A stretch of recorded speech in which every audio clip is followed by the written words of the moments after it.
Hello and welcome back to Backbenchers. And today we are going to start a new contract that is sales of goods at 1930. Under this, we are going to read the first chapter that is contract of sale of goods. So first we have the term goods. So good means every kind of movable property. So जो भी movable property है उसे goods बोलेंगे. Money and actionable claims goods के अंदर नहीं आते हैं. So first we have is contract of sale. So contract of sale कैसे बनता है? A contract of sale of goods is a contract whereby the seller transfer. So यहाँ पे seller transfer करता है या agree करता है transfer करने को property in terms we can say ownership of goods to buyer in terms of price. So पैसे देकर buyer को पैसे लेकर बायर से जो वो ओनरशिप जो ट्रांसफर करता है गुड्स को उसे कहते हैं कॉन्ट्रैक्ट ऑफ सेल. सेल्स फिर फर्दर क्लासिफाई किया गया absolute sale and agreement to sale जिसको कंडीशनल सेल भी कहते हैं.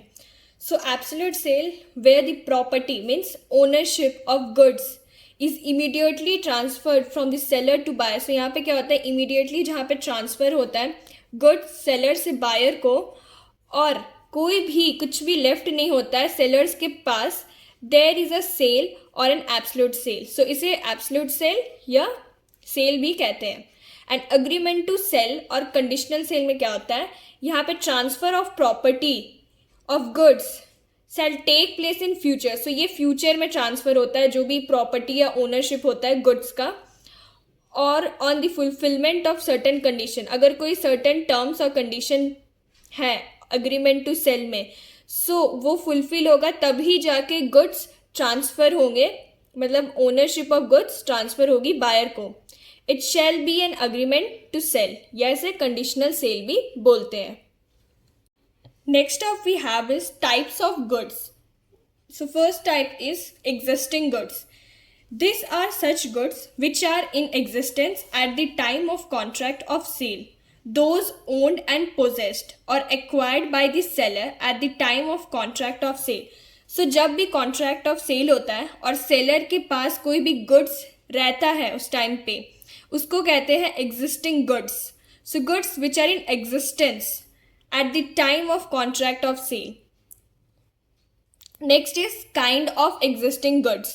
So existing goods के भी further types है. First is specific. Means good identified and agreed upon at the time of contract of sale made. So contract of sale जब बनता है उस टाइम पे goods जो identify करके agree करके रखा जाता है उसको कहते हैं specific goods. Then we have is ascertained goods are those goods which are identified in accordance with the agreement after the contract of sale is made.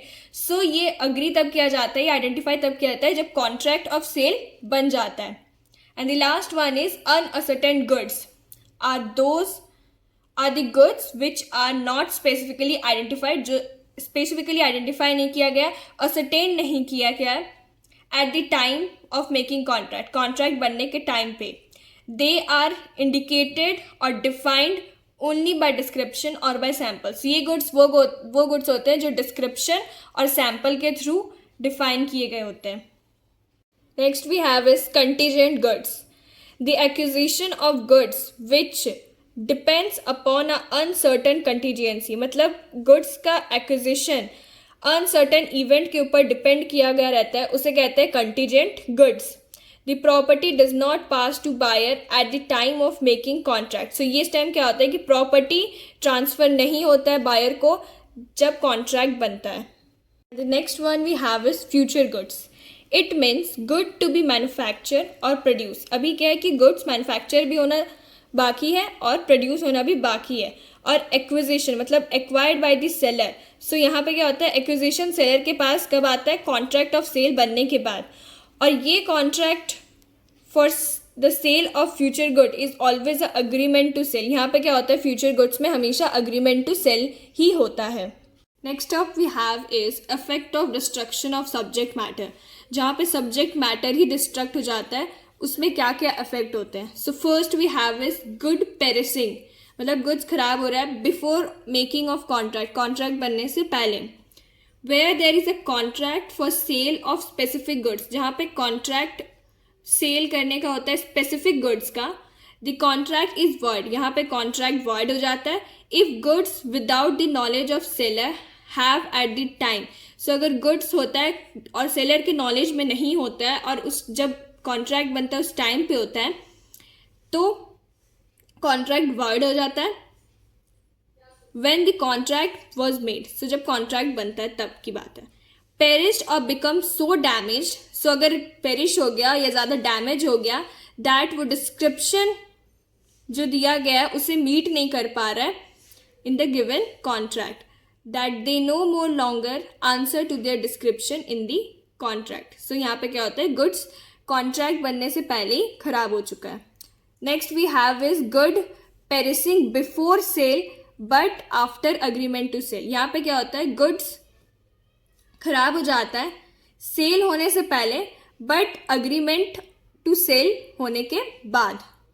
See here, where there is an agreement to sell specific goods, जब वहाँ पे agreement होता है specific goods को sell करने का, and subsequently the goods without any fault, and suddenly goods किसी fault के on part of seller और buyer, ना seller की गलती है ना ही buyer की गलती है, perish हो जाता है मतलब खराब हो जाता है या damage हो जाता है, that वो description को any more answer नहीं कर पा रहा है in the agreement before the risk passes to the buyer. So यहाँ पे क्या हो रहा है, अग्रीमेंट होने से पहले रिस्क पास होने के बाद बायर मतलब रिस्क पास होने से पहले बायर को the agreement is thereby avoided and become void. So यहाँ पे अग्रीमेंट वॉइड हो जाता है बिफोर रिस्क पास हो जाए बायर को।